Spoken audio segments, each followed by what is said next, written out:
What's shaking? And welcome to this round of MTGA Tasting Notes. This particular episode, we're diving into something that was, at the time when we released it, completely new and different from what we had done in the MTGA lineup. As you guys know, Merlot has been the flagship since day one. Riesling was the second wine we started producing, but in 2015 we added on two new varieties. The first one was Pinot Noir, which is of course still a great flagship of ours today, and the second was a little bit of Cabernet Sauvignon. This particular one being what we call our Block 2 Cabernet. This was an interesting one to start making in that particular year. 2015, with how low the yields were, it was like, all right, hopefully we can get enough fruit to do what we want to do, especially when we're making a new variety and it's going to be something completely different than what we've done before. But second, this is the only time that we've collaborated with any of the other family properties or businesses, and this is all coming from Block 2, hence the name of Anderson's Conn Valley Vineyards, just east of St. Helena. That's been the only time that we've worked with any of the family vineyards and made wine off of any of the family properties. So it was kind of a fun adventure once we finally got it in and started making this particular wine. As is the case with any grower that we work with, whether it's family or not, the linchpin is that we can pick it when we want it to be picked, and two, that we can make it in a style that we see fit.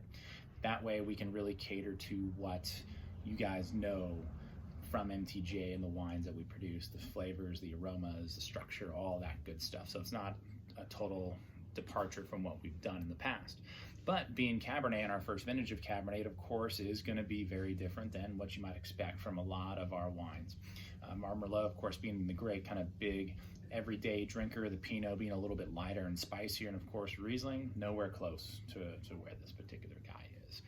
This was a fun project that particular year, and many of you know that we try and have a little bit of an R&D department every single harvest. We're either trying a new variety, we're either trying some new barrels, different fermentation techniques. There's always something in the mix to challenge us and to try and do something a little bit different and see if we can't improve upon what we've been doing. And when you bring in a new variety like this, you kind of get to start from scratch. It was very much like our first vintage in 2010 when we started with Merlot. It was like, all right, let's see what we can do with this bad boy and see where it ends up. So we wanted to revisit this.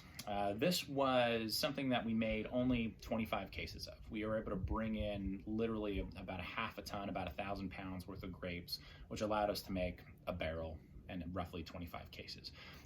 Very selfishly, we bottled it all in magnums except for a 6-pack, of which we have 3 more after this guy left. Now, those were the only 6 750s, the normal size wine bottles that we bottled of it. And that was specifically so we could try it every other year for 12 years running to see where it would end up.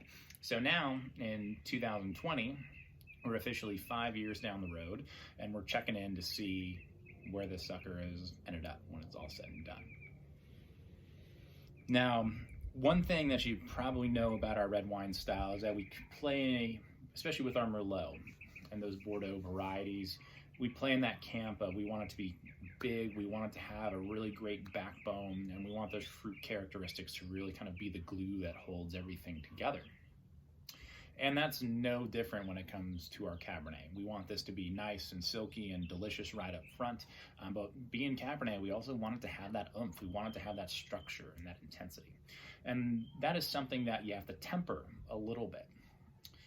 Because you can go really big on the structure, and if you're into that kind of thing, those huge tannins, really, big acidity, that can really overwhelm the palate sometimes, where even if you throw some food at it, it doesn't necessarily jive all that well. It's just kind of a monster. And those are the wines that you have to wait years to age, let those characteristics smooth out in some situations.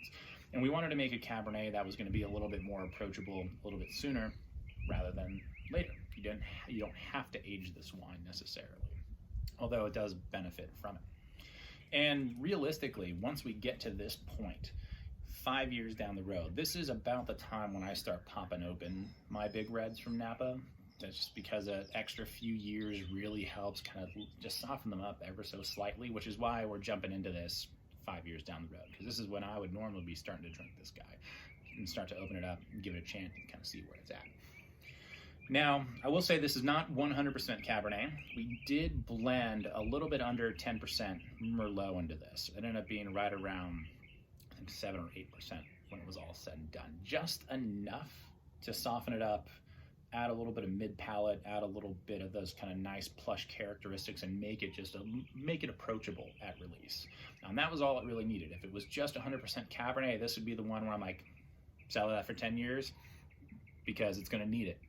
With that little bit of Merlot blended into it, it helps make it a little bit more approachable early on and allows you to dive right in sooner rather than later. Now, since we did bottle this mostly in magnums, and if you still have some of those magnums laying around, it's going to still be a little bigger, even a little bolder than this 750 is. That's why we bottled it in magnums. Those are great for aging big reds because it slows down that process. There's more volume, less air exposure through the cork, and it slows down that aging process. It keeps it a little bigger, a little bolder, a little bit longer, where in these 750s, the normal size bottles, that aging process can happen a little bit quicker. But as we get into it, I mean, this is something that has, knowing the Con Valley property really well, and then also the Merlot that we've been sourcing from St. Helena, a little bit closer to town. In 2015, it was coming off of Zinfandel Lane, so it's a little bit south of St. Helena, actually. It still has that really nice kind of bright red fruit driving characteristic. Now, the Cabernet backs that up a whole lot. It brings in that blackberry, it brings in some nice blue fruits, blueberry in particular, and it gets a little brambly. It's where we get a little geeky with the tasting notes. It smells a little rough, but in a good way. You know, imagine if you're walking into a blackberry thicket and you're like picking a blackberry up off the vine and you're just like popping it into your mouth, and kind of how sweet and like a little bit tart it is, and just how kind of juicy it can be. And that's really kind of the aroma. It just has this really nice kind of pop, and then it's just this wave that kind of goes over you a little bit. Now, we did throw a little bit of new oak at this, and the Cabernet Sauvignon itself was in 100% new oak. The Merlot was not. That was actually in a neutral barrel. So you have about a little over 90% of this wine that was in brand new French oak as well. So you do get some of those nice toasty characteristics.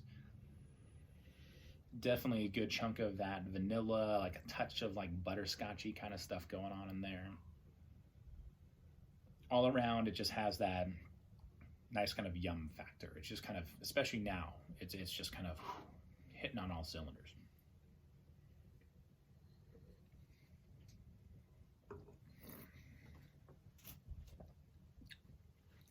And that carries on all the way through the palate. I think my favorite thing about this wine, the way it's tasting right now, is that it's full. It's a complete picture. There's really not one part of it that's like, okay, the tannins are huge and overwhelming, or the acid's really tart, or there's a little bit of bitterness, or there's no edge to it right now. It's this really great wave across your palate where it's just like, oh man, it hits and it just kind of cruises, and then it trails off and lingers and hangs. You get a little bit more of those classic kind of Cabernet, we call them, kind of green characteristics, but it's not your underripe like jalapeno or green bell pepper kind of stuff. It's more of those savory qualities. Think of like your rosemary's like on a roasted chicken, or fried sage. You get a little bit of that anise kind of quality to a licorice kind of thing going on in there. It's just really, it just has that kind of extra level of complexity right now, those spices and things going on in there, where the aromas and the nose on it in particular are a little bit more fruit driven, a little bit more oak driven right now.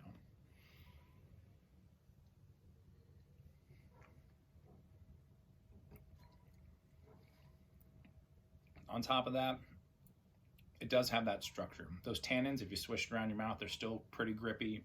That acid is still carrying, that has that nice little sizzle, nice little tingle. And for me, that's like, okay, those are two great indicators that you can pair this up with some food and it's gonna do just fine as well. All in all, for what is kind of a rough draft of our Cabernet program, super stoked with where it's at. Very, very happy, especially considering how we kind of had to baby it along, being such a small lot, and really kind of figure out what lot of Merlot was going to blend in to make this kind of nice and smooth and approachable when it was all said and done. So obviously a little bit biased, but incredibly happy with how this 2015 Cabernet turned out.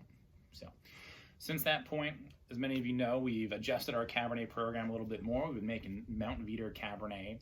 A lot of our Cabernet has been coming off of Mountain Veeder, a little bit from St. Helena, and also blending some Merlot into it still. So this is definitely something that's a little bit different and a little bit special than what our Cabernet program has been in more recent vintages, but definitely a fun way to get our foot in the door and start getting into cab. So as always, if you have some of this laying around, again, our 2015 Block 2 Cabernet Sauvignon, please pop a bottle open, share it, let us know what you think, your thoughts. Keep an eye out for the new releases every fall when we release our big reds. That'll be every year we'll be releasing our big guys at the first week of October. So keep an eye out for the next release of Cabernet coming soon. So thanks as always for tuning in. We'll catch you next time.